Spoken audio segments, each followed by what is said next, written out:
सवाल ये है कि ये बदलाव आखिर कैसे आ रहा है। क्या ये सिर्फ सख्ती से आया है? क्या ये सिर्फ सजा देने से आया है? जी नहीं, बिल्कुल नहीं। इसके अगर मोटे मोटे तौर पर मैं कहूं तो 4 बड़े कारण हैं। पहला, पॉलिसी ड्रिवन गवर्नेंस।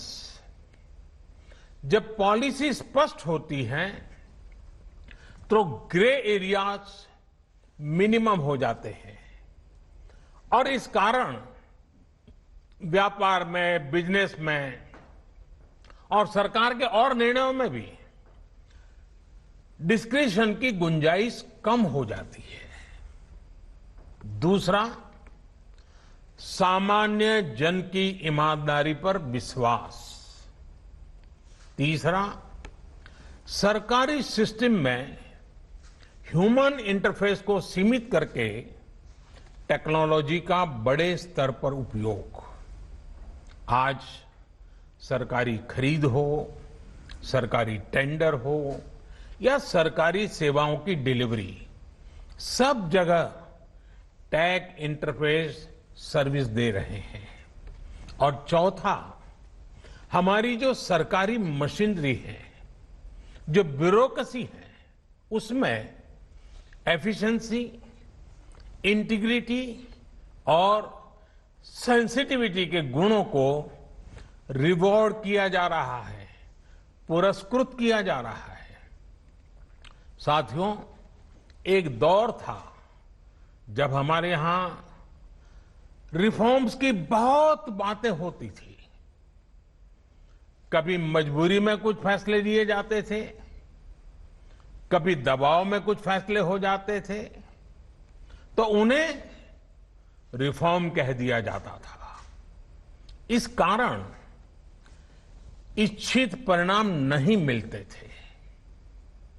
अब ये सोच और अप्रोच दोनों बदल गई है। हमारे लिए रिफॉर्म का मतलब है रिफॉर्म नीति आधारित हो, टुकड़ों में नहीं हो, होलिस्टिक हो और एक रिफॉर्म दूसरे रिफॉर्म का आधार बने, नए रिफॉर्म का मार्ग बनाए। और ऐसा भी नहीं है कि एक बार रिफॉर्म करके रुक गए। ये निरंतर सतत चलने वाली प्रक्रिया है। बीते कुछ वर्षों में देश में 1,500 से ज्यादा कानूनों को समाप्त किया गया है। ईज ऑफ डूइंग बिजनेस की रैंकिंग में भारत आज से कुछ साल पहले 134वें नंबर पर था।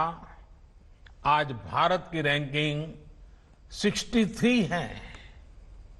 रैंकिंग में इतने बड़े बदलाव के पीछे अनेकों रिफॉर्म्स हैं, अनेकों नियमों कानूनों में बड़े परिवर्तन है। रिफॉर्म्स के प्रति भारत की इसी प्रतिबद्धता को देखकर विदेशी निवेशकों का विश्वास भी भारत पर लगातार बढ़ रहा है। कोरोना के इस संकट के समय भी भारत में रिकॉर्ड एफडीआई का आना इसी का उदाहरण है। साथियों, भारत के टैक्स सिस्टम में फंडामेंटल और स्ट्रक्चरल रिफॉर्म्स की जरूरत इसलिए थी क्योंकि हमारा आज का ये सिस्टम गुलामी के कालखंड में बना और फिर धीरे धीरे इवॉल्व हुआ। आजादी के बाद इसमें यहां वहां थोड़े बहुत परिवर्तन किए गए, लेकिन लार्जली सिस्टम का कैरेक्टर, उसकी चाल चलन वही रहा। परिणाम यह हुआ कि जो टैक्स पेयर राष्ट्र निर्माण का एक मजबूत पिलर है, जो देश को गरीबी से बाहर निकालने के लिए योगदान दे रहा है, उसको कटघरे में खड़ा किया जाने लगा। इनकम टैक्स का नोटिस फरमान की तरह बन गया। देश के साथ छल करने वाले कुछ मुट्ठी भर लोगों की पहचान के लिए बहुत से लोगों को अनावश्यक परेशानी से गुजरना पड़ा। कहां तो टैक्स देने वालों की संख्या में गर्व के साथ विस्तार होना चाहिए था और कहां गठजोड़ की साठगांठ की व्यवस्था बन गई। इस विसंगति के बीच ब्लैक और व्हाइट का उद्योग भी फलता फूलता गया। इस व्यवस्था ने ईमानदारी से व्यापार कारोबार करने वालों को, रोजगार देने वालों को और देश की युवा शक्ति की आकांक्षाओं को प्रोत्साहित करने के बजाय कुचलने का काम किया। साथियों, जहां कॉम्प्लेक्सिटी होती है, वहां कंप्लायंस भी मुश्किल होता है। कम से कम कानून हो, जो कानून हो वो बहुत स्पष्ट हो, तो टैक्स पेयर भी खुश रहता है और देश खुशहाल होता है।